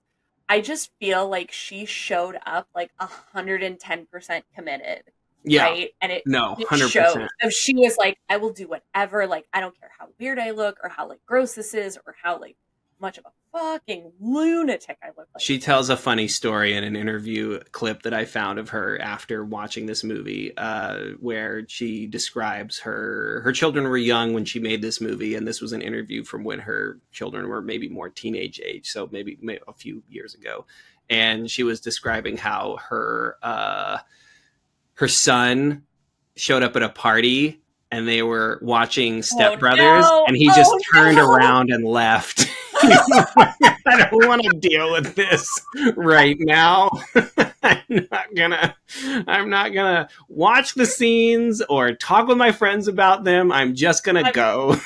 I'm not even doing this. I cannot handle it. And she was like, Yeah, fair, understandable. It's like that seems like a kind of understandable. thing that it would be very hard to separate, like that being your mom from. Oh my god, 100%. She's But yeah, yeah, the first time she shows her cards, the character shows her cards and like starts kissing John C. Riley, I'm just like, she's so good at making a bad kiss happen where they both kind of it's want it, but they're kind of just, I don't know. It's a hysterical bit of physical comedy, her it ability is. to, and John C. Riley's, to be fair too. Like he's mostly kind of trying to avoid it, but her just like tepidly and then really intensely trying to kiss him, but also just like slobbering on his Doing face it. It's okay, the you way know what I no think? one would ever try to kiss anyone in the world is like so preposterous. I think it's great because it's like the exact opposite. It's the same thing, but on the opposite side of the like Uma Thurman, Ethan Hawke kiss in Gattaca, which was like supposed to Right. be hot and sexy, but was like so fucking uncomfortable and like was Yeah. so bad. Yeah. As opposed to this one that is like so uncomfortable and so bad, but like it's framed as like, no, it's supposed to be exactly this bad, and I enjoyed it more. Yeah. The Ethan Agree. Hawke Uma Agree. Thurman Yeah. kiss Yeah. in Gattaca, which is one of That the one, not so much. it's the worst. It's the worst Might like it be the worst cinematic on-screen kiss. kiss? Possibly. Well, we should watch more It's up movies to there. determine. But yeah, there's We'll probably make one a in the room that probably takes it. But yeah, yeah, Gattaca, but that it's was up there. really Gattaca it's top up five there. bad movie kisses. It's so bad. But this one is like very bad and but very funny because it's intentional. It's supposed to be bad. It's not supposed to make you feel comfortable. Yeah, totally. Um, all right, let's talk briefly about the kid fight bully beat up scene I where will not. I will not. but this is the one I'm talking about, the one where the kids beat them up, where I don't care. I what don't is your care. what is your objection to children beating up adults in a comedy movie? I'm curious. I just why does it need to be there? What narrative Uh-huh. purpose does it serve? It's dumb. It also is the reason that it sets up that like it's totally fine for these grown men to beat up a bunch of kids at the end of the movie. Like that somehow it's You don't find anything justified. about that funny? No, I hated it. I hated every single part of it. I was like, Evan or Ryan Kerna, how fucking dare you make me watch this fucking film? Like, But I it's hate so this. obviously a thing you're not supposed to do and that no one would ever want or try to do. I hated it. I hated every part of it. Talk about why it's funny. Go ahead. I've set you because up it's great. just, yeah, I mean, I don't know. It's just,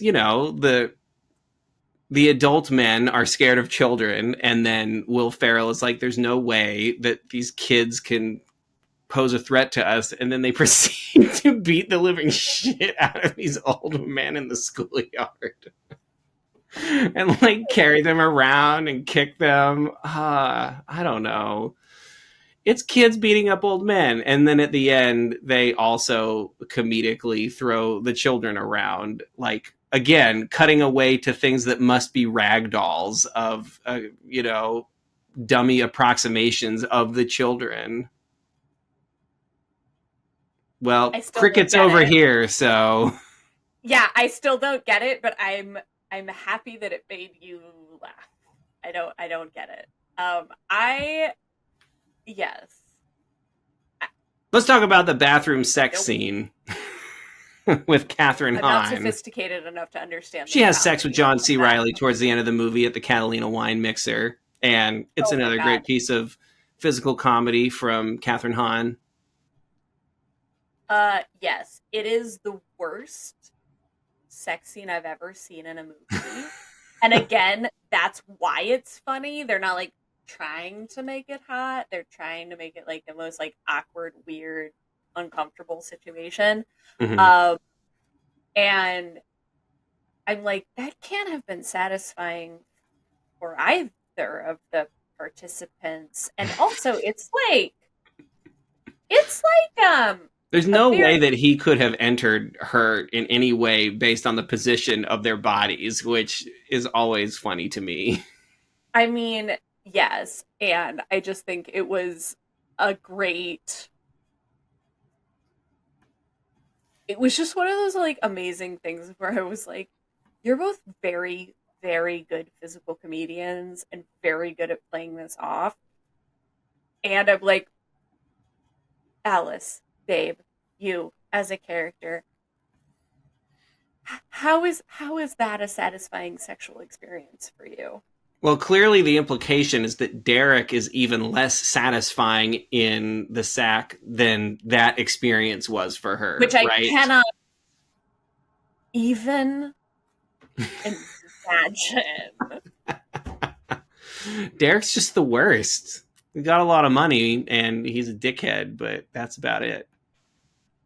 Yeah, There's a great the gag reel of this movie is I really love Adam's when he's taking off in the car. There's a cut of all the different lines he tried of like reasons they had to get home, and he's like, "Babe." Oh my god. The damn it, what's that awful comedian's name that nobody likes anymore? That was Dane super Cook. popular. Yeah, the Dane Cook special is on in half an hour. Let's Yes. go. Oh my god, it was so fucking that line. I've got to say, I was like, Adam Scott, fuck yes. Is that the one that's in the movie? It is. It's in the movie. Yeah. Okay, okay. Well, he has a whole bunch of other takes that he does where he's like, I have to I have to lather my shoe, I have to leather my jacket. Let's go or whatever. Or I have what does he say? I have to grease my leather jacket or something like that. Um or like the Great British Bake Off is on. Anyway, there's a lot of great ones. Check out the Step Brothers gag reel. Almost better than the movie because maybe because the fourth wall is broken and you realize that everybody doing it knows how ridiculous it is to say the things that they're saying. Maybe there's a And level of separation that's even better than the movie. I know. And see, and that's the thing, is because like I will say all of the actors that are in this film and the like writers, directors, everybody, they're all artists who I like greatly respect, generally speaking, right? Who I'm like, I appreciate your body of work and all these things. And I think, yeah, it's just all of it is presented so earnestly that I'm like, oh my god, I hate you guys. I hate you so much. It's so Um, interesting because I don't feel like it's presented earnestly. I feel like it's presented like these fucking d bags are idiots, and you're not supposed to think any part of this is like serious or real. You're just supposed to be I like know. these dweebs just in the reality of this movie, these dweebs I exist know. and we're going on their journey, you know? I know. And I just all of it, it's like it is. Well, I don't know. I'll save this for thoughts and takeaways. Mhm. Are there other scenes that you wanted to discuss before we wrap it up? Yeah, let's just talk briefly. This wasn't on the list that I put together, but since you had mentioned it earlier, I wanted to know, since one of the things that was brought up to you was the bed bunk scene. So, The like, bunk bed the scene, bunk, not yeah, the. You said bed bunk. it's just a bunch of bunk beds, like, fake, Yeah, unreal beds. yeah. Yeah, the bed bunk scene. Bunk Nope, did it wrong bunk. again. The bunk You bed. you thought about it and you did it wrong. It just sounds better, doesn't it? Like No, it sounds bed like bunk. you're. It sounds like you're saying bed bugs. Maybe I that's what I'm tripping over. I was a scene and it happened and I guess it was funny. Wasn't it funny at all that they're like, we made this stupid, like we like put together these two beds with like hockey sticks and loose things and put it together and have no experience, and then they get in the bed and falls on top of Will Ferrell. Like, oh my god, he might have died. There are this is where my uh I was like, just get like a lesbian in there and and she would have fixed this for you. Like it would have been done in 25 minutes and it would have been so Mhm. structurally sound you needed a wrecking ball to get it done. Um Right. I was so mad cuz I was like, Mad at the scene in a comedy movie, like where the idiots get a semblance of yes, comeuppance. The fact that they tried to do a thing that was stupid and juvenile, and then one of them got hurt for it because they're being yes. idiots. I can't explain my process to you, Evan. Okay. um This is why I have an interesting relationship with South Park, right? I've loved it, I've hated it. There's been things where I thought they went too far. There's things where that I think are absolute comedy genius and things like that. yeah. But I will say that the episodes that I find the best and the ones that I find the most satisfying are the ones I like the least are when Cartman gets away with whatever crazy Yeah. thing he's come up with. Sure. And the Sure, ones I sure. like the most are when he gets his comeuppance and everything that he's worked for is foiled and comes back on him. So I get where you're coming from, right? Like I understand that like you want these men to suffer because they don't deserve to Yes. anything They in don't deserve life. anything. They are Right. giving a net negative to society. Like Right. fuck like fuck them completely and totally. Like I hate it. Yeah, and yet it's also the kind of thing that that America ended up loving Michael Scott for in The Office, right? Just like this I kind of hate Michael Scott in The Office. He's so cringe and I can't even watch. Like I love Steve Carell. I love I Steve love him. I Carell. love Michael Scott's character up until about season 3 or 4. There's I some moment where he goes beyond being a believable any he was already an unbelievable human being, but there's a point where he goes way far like and I I might be misremembering. This might be as early as season 2, but there's a scene where Michael Scott is listening to the GPS and the GPS is telling him to like drive into a lake and then he does it. And I think at that point I was like, nobody would do that. Like there's I absolutely just no one who is so like rigidly about like that they would knowingly drive themselves into a lake. Like it's so obviously dumb. And there was and the way it was shot didn't make me laugh either. And I was like, I'm off the Michael Scott train at that point. I'm just like, I don't I believe anything that he does anymore. okay, so I think that Michael Scott is actually a good and analog in some ways because I have a hard time with cringe with Hmm. with with stuff that just like makes you be like, oh my god, but why are you doing that every single choice? That's the wrong choice, and it's like cringe, and I can't, and it just like makes my skin itch, and I hate it.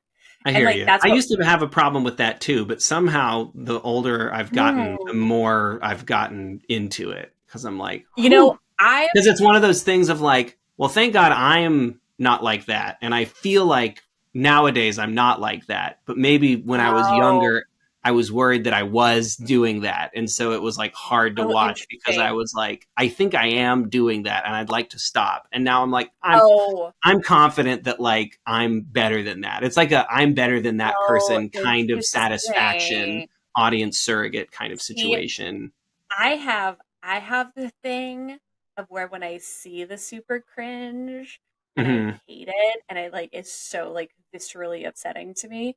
Hmm. Um I think part of the reason it's viscerally upsetting to me that I'm just like connecting now in my brain after you saying that is Yeah. that I'm like I have trained so hard to be a normal person. Uh I have huh. trained so hard and I have done so much work to Hmm. be a normal fucking person and not make people uncomfortable and And like you've not put been pulling it people. off great for a number of years. Thank you. For at least 10 years, I've been mostly normal to people who know me, Right. not well.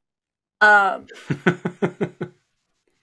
and it just is like so cringy. And I think that is part of the thing of like why I don't love Michael Scott as a character and why like these characters like Dale and Brennan are so hard to watch is because I'm just like, it's so easy to not be like this. I mean, it's not easy, but you can just like do that. You could just like instead you could just do a different thing.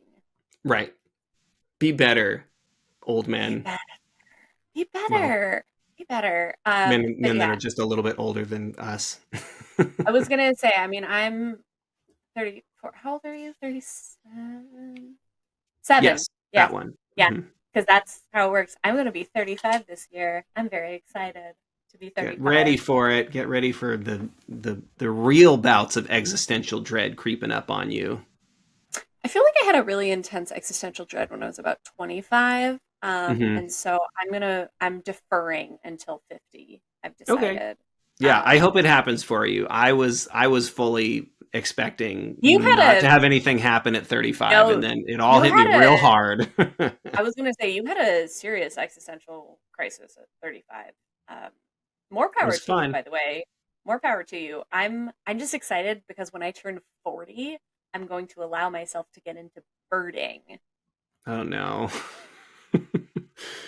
Meredith stops giving any fucks about trying to be normal and not weird. I'm just gonna talk about plants and birds all fucking day, and y'all have to listen to it. uh, uh, some one last thought before we get into our thoughts and takeaways of this movie. There's a scene in this movie where Derek is trying to sell Robert's house, and there's a montage of the guys This doing all is kinds of things to sabotage. genuinely very funny. Yeah, yeah, it's a good montage. They pull a Harold and Maude and like pretend like one of them just died and like wrapped Yes, like wrapped up in plastic with blood gushing out of them, which is very funny. fun. But to bring it back to 2008 and reflect it in 2025 terms, there's a scene where he's bringing the Derek is bringing prospective buyers over, and Will Ferrell it pretends to be a neighbor next door and is dressed up as a full ass Nazi. And then John C. Riley Yep. comes up and trims the hedges in a KKK mask. And again, like this was a time in 2008 when that was That was so outlandish and so crazy. And that there like was no way. now it's just so sad to know that like, for half of America, maybe that would probably actually be kind of That'd an be a appealing selling point. prospect for these people to be your neighbors, which is Yeah, like in 2008 terms is like so so wild. far away from the consciousness of what would be deemed acceptable, you know? So again, very, very different time. Like, haha, Very of different. course. And now it's like, oh man, how sad to think that that might Some be people, like okay by the neighbors. Be like, oh great, more of us. Let's move in. Um, all right, we talked about all the things. We already talked about the Catalina wine mixer. Let's get into some final thoughts and takeaways of this crazy ass movie about stepbrothers who are become sibling ish. Okay, I didn't even think about it right until just now, but if we were to take these characters as if they are real, what mental illnesses do they have? I think it might be all of them if we're counting. I Um, think, hmm, I think they have, and I think this is the clinical term. I think they have like white man bitch entitlement disease. ooh, okay, That's the yeah, that's in the official like white DSM-5. yeah, white man bitch entitlement disease, Mm-hmm. where it's just rampant, where like everything should be for you and your wants and needs are the most important. And So to that like end, I would like to offer a modern day reading of this movie, right? So here's please my do. thought. My thought is that Will Ferrell and John C. Riley are actually stand-ins for Donald Trump and Elon Musk. And Yes. everyone else in the movie is everyone else, right? Like the rest of us. The Yeah. rest of us who are just suffering your fucking consequences of your horrible bad policies and your like ineptitude, and you're just being like piss baby motherfuckers who can't understand that other people exist. You absolute fucks.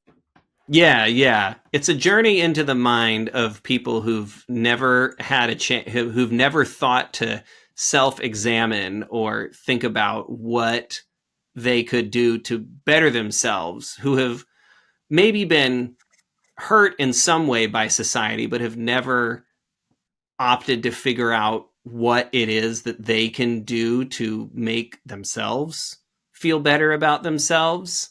And yeah, so And I think that is a very astute observation. knock us off the call. It literally just happened. It literally just happened. I think to the point of the like Trump Elon Musk analog of Mhm. these, I think there's a certain amount of uh like Dale and Brennan are characters that have never been forced to examine themselves, right? And even in the last little bit of the movie when like Robert finally puts his foot down and is like, you're moving out and you have to grow up, and like part of this is going to see therapists, Mhm. which I was like, yes, you absolutely should, because like you need a therapist to be like, you're fucking dumb and stupid and grow the fuck up, and this is not a like what the fuck is wrong with you? And then it becomes this whole thing where fucking Brennan is sexually obsessed with his therapist. And then it's like, you're, I was like, wait, don't fuck your therapist. And then at the end, it's like the most intense wish fulfillment because like he does fuck his therapist. And I was like, you shouldn't fuck your patients if you're a therapist. That's a crazy unethical. And like, also don't fuck your therapist. And also like, no, like this woman Ah, has done all of the things of putting up all of the boundaries of being like, that is not a thing that we're doing. No, no, no, no, no. And then at the very yep, last minute, it's yep, like she yep. shows up and is all hot. And I was like, what a bad lesson to learn. Yeah, I can't defend that, but I don't think it anybody does should be able to defend that because it's indefensible. It's so dumb. It's right. and it's so dumb, but I also get it. it's not just dumb, it's fucking irresponsible. It's fucking Agreed, agreed. irresponsible. I Oh my cannot god. agree with you more. And yet I'm sad, I'm sorry to say there's a part of me that is just like there's a childish part of me that just still is loves when there's absolutely no lesson and everything goes completely off the deep end, and it's completely because I absolutely know that all of that is wrong, but the fact that there is no lesson, no message, no theme to get across, and as a person who thinks about these things a lot all the time, there's just still an unfortunate part of me that is like, thank God, no fucking thing to take away from this. This is just stupid. Nobody learns a lesson. Nobody gets better. This is just like, it's more of a reflection of what real life is like, you know? Like, our dumb comedies reflect real life to us more Hey, often than we care to admit. I love you and I respect you and I hate that takeaway. Um, My final maybe thought about this movie, and again, there's plenty of things. There is no lesson to be learned here, but I will say that when Dale and Brennan are interacting with each other as adults in their job capacities at the Catalina wine mixer, when they see each other again for the first time, it's it's a reminder to me, if there's anything to take away from this very, very dumb, slightly very irresponsible, dumb, and very very stupid movie, irresponsible, very is stupid. is that when those two guys are acting like adults and trying to do it, it is a reminder of just how fucking annoying and boring and terrible being an adult can be sometimes. And I liked seeing that reflected as like these two are just a bunch of idiots trying to do something that they're never going to be good at. And being an adult is tough and boring. And I don't like doing it all the time. I I have a bare minimum of empathy and love for people and a, uh, sense of responsibility and maturity that these characters will never have. But it was that particular scene is maybe my takeaway of like being an adult is kind of stupid. Okay, so I've said my piece and it's not the right takeaway. I understand that. So I'm going to let you take us out of here on the final thoughts and takeaways, Meredith, and give us the righteous anger that we all deserve to feel for this dumb, dumb movie. okay. We just let's like start this with the like Okay, sure. I I fucking hated this movie. Like it was fun to a degree and I also hated it. Mhm. And I didn't get that. that's inaccurate. Um that's a satirical take on my notes and my thoughts of this film. Um this movie made me so angry in so many ways. Primarily because I was like viewing it again. I was viewing it from like 2025 lens where yes, I get in 2008 we didn't think that these types of people could like fail up in the world and this would never happen and this wasn't a thing. And We yet had a bare minimum of seeming decorum in of society. like what it takes to be a human, right? And now we exist in a world in which the bare minimum of being a human is no longer there. Like it just doesn't exist anymore and it's gone. Uh, at the highest levels of government down to, I would say, the day to day, right? Where like, yeah, two inept white men who have no like skills or experience can totally start a media company and that's totally fine. Like what could go wrong? Everything could go wrong.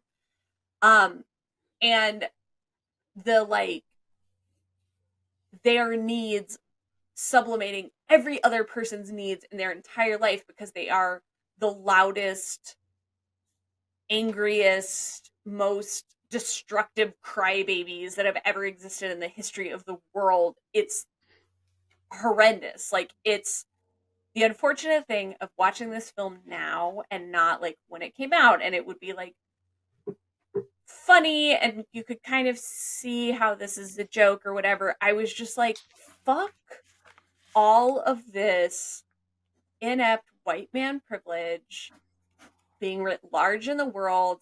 I fucking hate this movie. It's an exact example of what like is wrong with our current governing system, our current like political system, social media, whatever you want to say. I fucking hated it and it made me so mad because it was just the peak of male fantasy bullshit and I Mm-hmm. couldn't deal with it and it made me angry. And like it was fun. This is like a fun movie. You don't have to take it with any of these larger societal contexts or anything like that, but I just was mad when I was watching it and I was like, I know that that is informed by the fact that like the Musk presidency is currently like stripping away rights of so many people and like that just like inept white dudes who have a sense of inherent privilege and a right to be able to say what people can and can't do. Like, I get it. Like, that's at the basis of everything in terms of my feelings on this.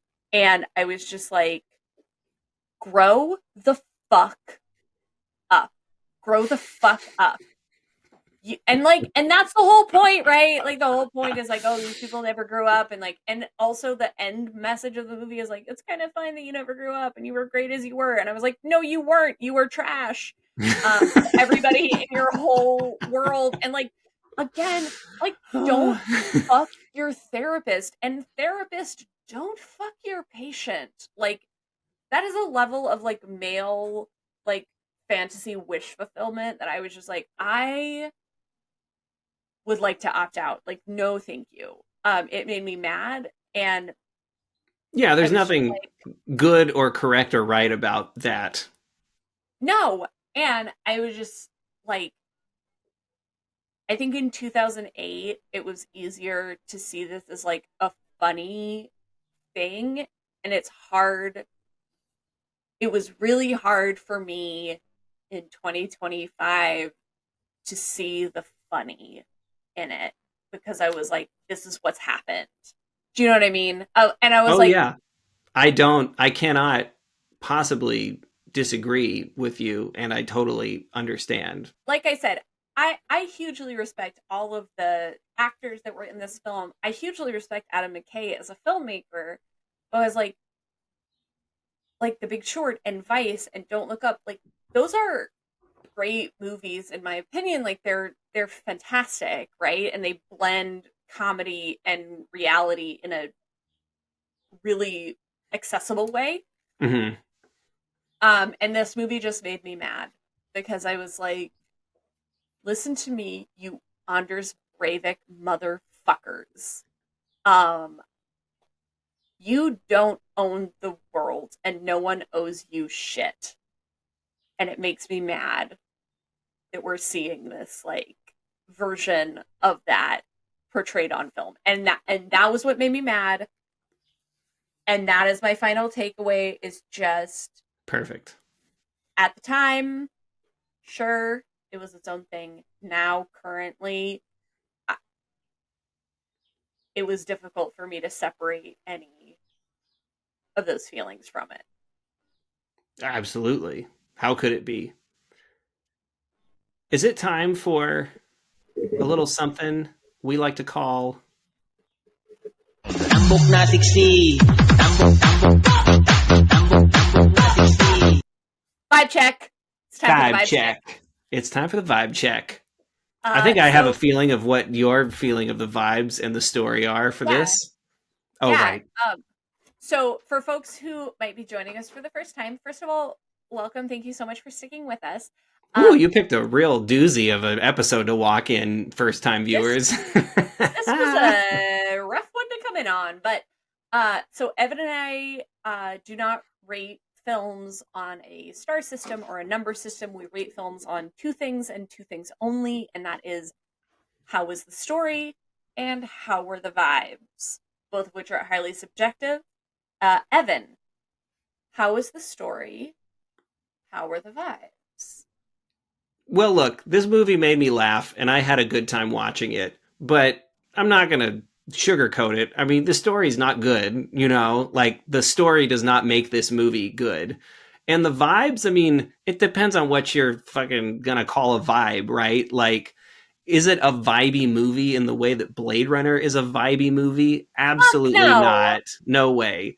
Did it make me laugh? Yes. So if laughter is a vibe, we'll call it that. But besides that, like, I'd call it minimal story, minimal to no vibes whatsoever. Which doesn't mean I didn't enjoy it, which I never thought I would say in a vibe check session. But you Wow, know, yeah. I had a fun time, but the story is bad and the vibes are non-existent. And I still just watched it for the mere fact of it just being a fucking dumb, absurdist goof. And again, it does not stand up at all to the great comedies like Monty Python's Life of Brian, for instance. Like this, not this doesn't. I mean, whatever. I picked like one of the best comedy movies of all time. Yeah, I So was gonna say that's whatever. like a big swing. Yeah, but like, so this doesn't really come close to that. But you know, I was just happy to do a particularly egregiously stupid movie for the podcast because I want to expand our horizons of the things we talk about on this podcast. And I felt like this was a I good place to do it. I appreciate that, and I'm furious that you made me watch this film. Well, I apologize on your behalf. On my Oh, behalf, I mean. thank you. Yeah, I was gonna say, I was like, don't you dare apologize for me. I don't need another fucking white man telling me what to do. Yes, Sorry. I can't stop being Sorry. a white man, so I apologize on that front too. I know, it's fine. I'm currently like a crimson boy. Um, yeah, my takeaway is like cringe story, bad vibes. Uh, Story just cringe on all levels, vibes bad.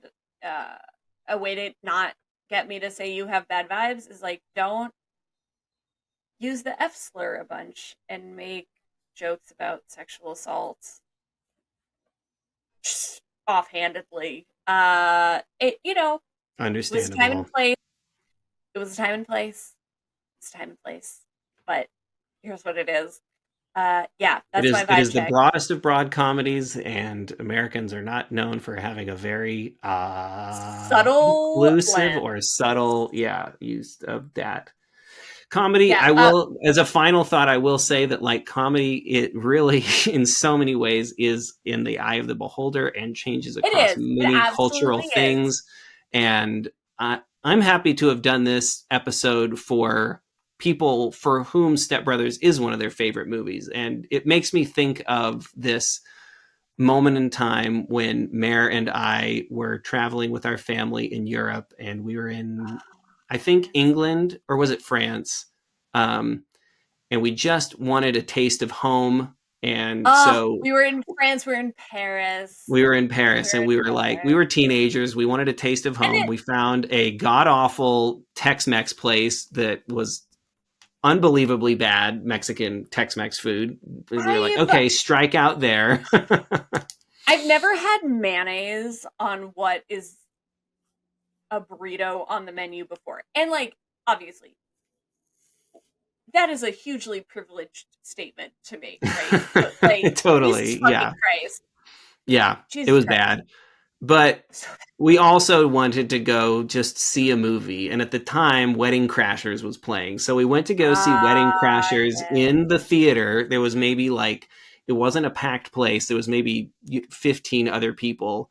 And I believe that Mare and I were the literal only people laughing in the entire theater Accurate. because it was just a Accurate. taste of dumb American nonsense. Exactly. and it was what Exactly. we craved and what we needed, and you could feel the judgment of the French people just just Not not here for plopping it. on our shoulders, and They're like, that is one these of my favorite memories of being these a these fish out of stupid water. these stupid Americans. Like, it was that vibe. 100% Yeah. unsophisticated swine. All sophisticated swine. But yeah, so because season 2 is about siblings, we're also doing kind of a bonus round of the vibe check, which is the sibling scale Hmm. of how we feel about the siblings in this movie. I'm giving it like a 4 out of 10. Really? Again, That high? I was going to say, don't be like these siblings at all. Like, I was take wait, no wait, wait, wait. lessons from this relationship of step siblings or real or not real. What's the word I'm looking for? Paternal, I, familial siblings. I gave it a 4 out of 10 out of respect for you because you selected it for this season. And I was like, anything that has made it into this season is at least a 4 Oh on the well, scale. I give it a 0. So feel free to revise Fucking your. okay, great. I revised mine. It's a negative 10 out of 10. Like, I fucking hated this movie so much, and I was like, no one should behave like this ever in any way, shape, or form. And even the like familial sibling relationship is horrible in this movie, and I didn't like it, and I hated it, and I like don't appreciate it. And this is a similar analog, I feel like, almost to Dragonheart, where Dragonheart in season 1 was like the movie that I just like I hated so fucking much. And I Yeah. had nothing good to say about, and this is the same. I'm like, I don't have anything good to say about Step Brothers, really. Like, not really. As a movie, as a piece of media, I hated it and I didn't like it, and I'm mad that you made me watch it. I'm mad that you Damn. made me watch it because Evan, you Evan, were the like Yes, me. you we were talking about this season and we were talking about the movies that we wanted to include, and there were a Yeah. lot of like heavier movies on the roster, Yeah. right?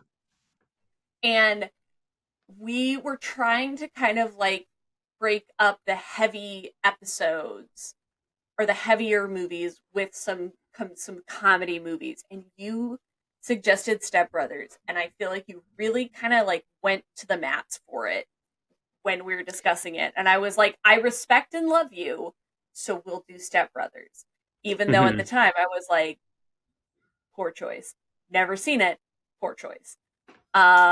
Yeah, I negative 10 out disagree. of I think I am happy that we did that. Okay. I will defend my choice not because it's a please. good movie, but because of the Mm, experience we've had making the podcast. Now, maybe this is where you and I sure, differ, but honestly, sure. Dragonheart, I think, is one of the best episodes we've done because It the was great. movie is bad, but It's so listening to the bad. episode that we recorded about it is fun. And we have a lot of great things to say about it. Now, so maybe I should find another person to do bad movie show with, but I really like hearing your I opinions mean, about it. look, And to be fair, I think this is the first movie that we have had a divergent opinion on, which is also a yes, red letter day in the podcast. And I am so glad that we yes, have talked about it now. Like, and I don't know, like, absolutely. and again, like my thinking about Step Brothers, if I can give any kind of context or any kind of Please, defense to my decision to please. go to the mats for it, as you said, is that I I want to expand the types of movies that we talk about. It's Absolutely. like it was producer brain, right? Because I know that a Mm, lot of people really love Step Brothers. You know, there's a interesting. big slew of audience members who love this movie for whatever reason that they Interesting. bring to it. And I knew it would create a good discussion. I don't think it's the best movie. And if I went to bat for it in any way, it's because of the sort of cultural importance that it has in. It's like when you see like a schlocky B movie show up on the Sure. Criterion Collection, right? Like this is important in some regard. And also I knew it would start an interesting dialogue between the two of us. So in Which that I think it regard, I am did. happy to have picked this movie, not because I think Step Brothers is a good or even great movie, but because I think that our discussion of it has come to be truly interesting and fascinating for I me to listen to. I agree. I agree. I think that it's one of those things that is so this is the thing that's always very like interesting and funny to me because like I think that if you view you and I as like a Venn diagrams, there's like so much overlap that it's like Mm-hmm. almost one circle, but it's the stuff on the fringes that are like very, very divergent opinions that make things interesting and that why it's not. Exactly. And I wanted to, Yeah. and I'm honestly, you know what? Maybe I'll cut this out. I'm not very fond of the episodes that we do where we just gab about how great a movie is. When I listen to us talk about how great fucking Princess Mononoke is for 3 hours, I'm like, I'm tired of my own voice and opinion on this. Like, how Yeah, many different ways can I say how incredibly great and moving and important this movie is to me? that's That's fair. maybe like 20 minutes of me to say that, That's fair. But That's fair. living in the fringes is where interesting discussions happen. So I like pushing Yes. us into more interesting territory in that I regard. I agree. And that was part of the reason that I was excited somewhat and like happy to be like, look, you and I have very similar tastes and very similar like takeaways and thoughts about a lot of things. Mhm. But it is those fringes that are interesting. And I'm just a little trickster god. I can't help it. I'm a little Cocopelli over here just trying to look, stir shit up. we just are like trying both to create like a little bit of chaos in everybody's lives in like a fun way.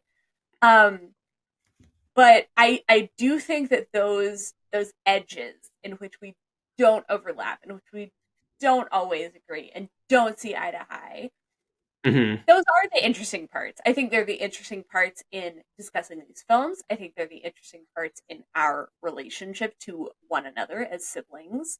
Mhm. Um, and the places that we find difference and friction, like, are grounds for an interesting discussion always. Yeah.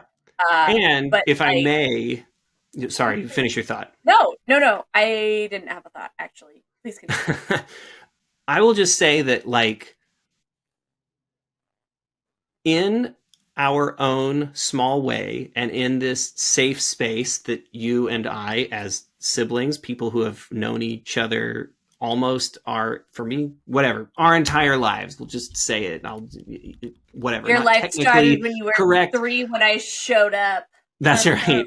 But like we've been in each other's lives as long as we've both Yeah, been alive, right? yeah. And in this safe space that we have created on this podcast, I want to, if there's any good thing that could possibly, minimal as it may be, to come out of watching Step Brothers and discussing it together, I want it to be us practicing doing the thing that we need to be doing in the real world, right? Which is So real. talking with people who have different opinions than us and discussing it and respecting their opinions, and Yes. to a degree, like, there is, if someone wishes violence upon you and the people that That's not you cool. identify with, that's different. But if you can have a discussion with people who have differing views from you, and it has become increasingly harder and difficult to do these days because we're all in our own bubbles, but the more that we, as some of the most comfortable peoples that we have in our lives to be with each other, if we can Yes. practice more discussing our differences and coming to an understanding of where we stand about them, that is a good practice. And that's something that I want to continue to try to push out into the world more of and set a good example for in the larger world. I wholeheartedly agree. And that is also part of the reason that it was like I'm happy I don't have the same takeaway from this movie that you do. I'm glad you don't either. It's great. Yes, and because I'm like, I know that we can still have a discussion that is like respectful, that is not vitriolic, and that both of us are like seeing where the other is coming from and meeting in the commonality of like, hey, like I still really respect you as a person, and like, hey, your like opinion about this one thing doesn't change like everything I know about you or whatever. And I think Right. that is very valuable because you know what? Polite and civil disagreement is fine. Like, it's not Exactly. even fine, it's encouraged and it should be happening. Yeah, it's That is the necessary for a civil society to continue functioning. absolutely. We cannot like, I mean, that's what free speech should really be about. Not Mhm. what Elon Musk thinks it's about, but what it's truly about is the inclusion of many different viewpoints that are considered and interesting and that other people consider and listen to and debate and talk Yes, about. That's what exactly. we do. And the fact that we can hopefully in a very small and safe kind of way model that for other people to listen to, I'm happy for that to be a takeaway from this. I am I am also happy for that to be a takeaway because you know what? It's totally fine if you don't agree with everybody that you meet. And it's Mm-hmm. totally fine if you don't change their opinion and you don't change their mind. But here's the critical piece: it's not just your way or their way, it's all of our ways. Okay? We all have to hear each other out and we have to take a diversity of perspectives into account. And that does not make you weak and that does not make you worse. It means that you are a fully formed human being who can experience a diversity of perspectives and come to your own conclusions. And that is very important, isn't it? Amen. Or yes, for our secular listeners. I mean, well, I'm a secular listener. I'm not particularly religious. Totally. Yeah. Let's take this to the outro. Will you take us let's through it, Mayor? let's take it to the outro. All right, you can email us your thoughts, takeaways, opinions, suggestions, etc. at brothersiblingmovie@gmail.com. Mm-hmm. You can find us on YouTube at Brother Sibling Movie. Evan has been doing a fantastic job of editing the videos. Thank you. You can find us on Instagram, where I have been doing a less than amazing job at posting. You've been Um, doing a great job posting about our podcast. You've been doing exactly what needs to be done, which is I'm what I haven't been doing, posting about it.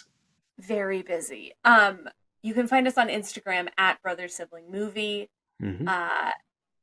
You can find me on my regularly not updated Instagram at Lawn Daddy Lives Here. There's underscores between the words at Lawn underscore Daddy underscore lives underscore here. At Lawn Daddy Lives Here underscores between the words. Evan, where can the good people find you?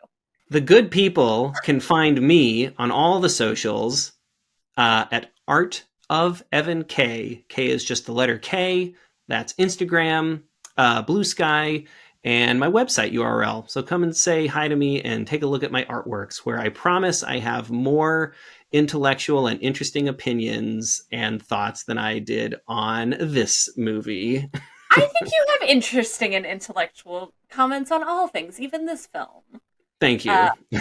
of course, of course. Also, people can find you on Letterboxd as Oh, well. yes. You can also read my one-liner film reviews on Letterboxd, which is less of a place which is a film reviewing social media platform, Letterboxd, Boxd. You can find me under my name, Evan Koehne, Koehne. I use it less as a way to make long, interesting, thoughtful treatise on films, which is what I should be doing, considering I have a college education in that. I use it more frequently to do the equivalent of what comedians were using Twitter for in the early days, which is making one-liner goofs about movies that I think are funny. So come and enjoy my silly goofs on movies that I've watched. Equally valuable. Well, with that, go watch a movie with your sibling. Go watch a movie with your sibling. Or your step-sibling. Or your step-sibling. As the case may be. All right, that's it. I love you so much. I love you so much. Yes. Bye.